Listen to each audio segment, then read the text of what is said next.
figured it out. But for those of you that can't figure it out, I'm gonna explain something to you. She shares a very good fact, and she's very beautiful, by the way. But she shares a very good fact about sleep paralysis. I get those two on a constant basis.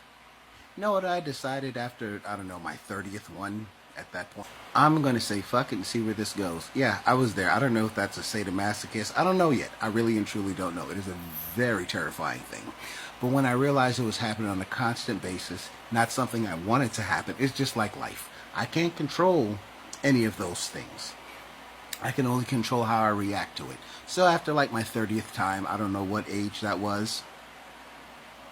I don't even know what era of time that I was starting to count it down and shit, but it was too much, and I had conversations with people about it, and they'll talk a little bit about it, but mine was on a constant basis, but they couldn't relate to that. So that conversation just got dropped. So I decided, fuck it, I'm just gonna ride this one out. Oh no, there was days that it was too rough to ride that shit out, but then I start to think, maybe this is like fear and something I gotta control. This is why I end up writing it out. Because I was looking at it, this is something that I'm fear. This is one of those spiritual warfares. I've looked deep into it. It's more like, oh, a spirit's trying to contact you, or some evil, or some hex on you, or it's just a list of variety of shit. In my mind, I'm like, you know, it's too much going on, can't control this shit. Let me see how this is gonna work out, and I ride it the hell out. You know what I ended up learning? The only thing that I've learned, well, a lot of things, is one, what I think I'm hearing, I'm not hearing.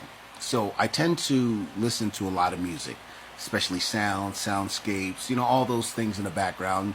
Go to YouTube, choose a frequency, ride that shit out. And I found out with certain frequencies, while under that sleep paralysis, it's not as scary, right? But majority of the time, it's one of those things where you feel like something is taking you away, or you're stuck and you're just sinking, like you can't do nothing.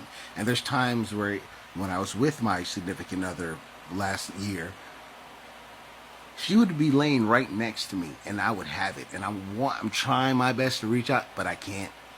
So the fact that you have a best friend that's there for you, great.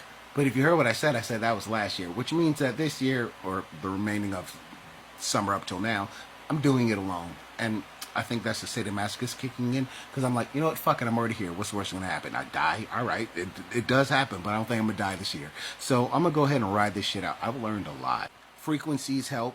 The fact that another person is next to you using their energy so you can get yours, or you're at a low energy and all. Like, I've learned a lot just by riding it through. It's scary. A lot of people aren't prepared for that, but what I got to lose?